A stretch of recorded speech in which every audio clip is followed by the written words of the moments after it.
Welcome back to the channel. Today is going to be fun, and warning, this is your disclaimer. There are going to be deer heads. Make sure your wife is not home if you attempt this in your house. I'm probably going to get spoken to after I do this. Okay, what I have here is a mutant whitetail.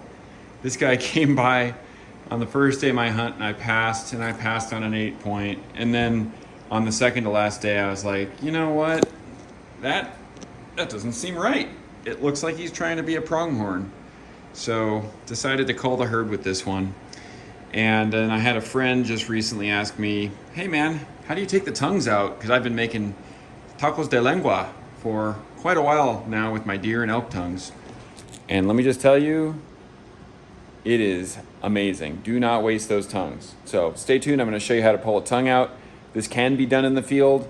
I usually do it in the field to keep it fresh, but I'm gonna show you how to do it on this one since I kept this head fresh and it doesn't stink, so here we go.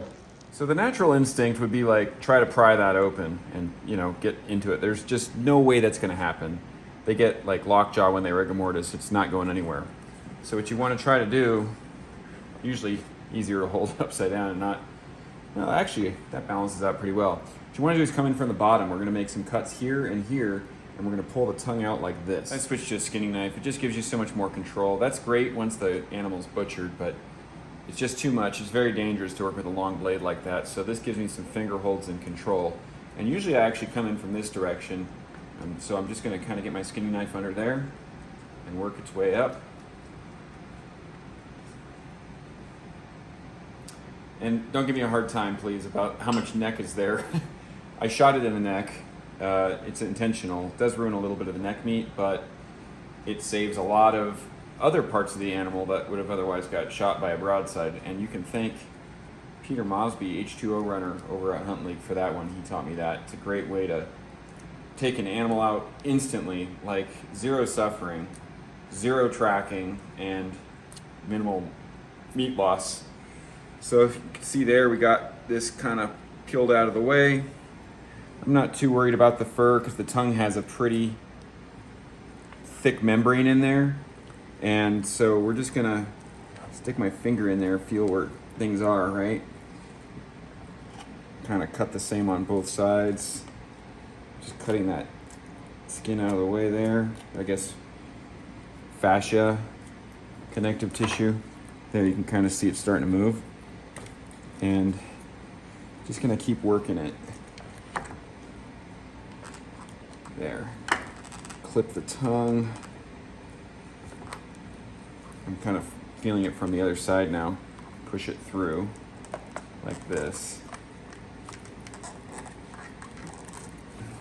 See, there we go. Now we're getting somewhere. Now if my helper wasn't holding the camera, I'd have him hold onto the head so it holds still for me. You're just gonna come alongside the jaw there, like so.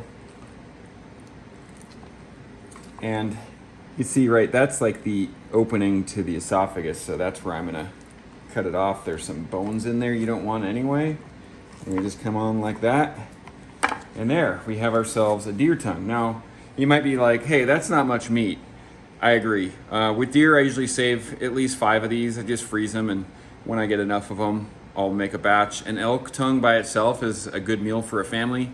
In this case, right now I have about 5, 6 of these in the freezer and 2 elk tongues. I'm gonna make a big batch and have some friends over.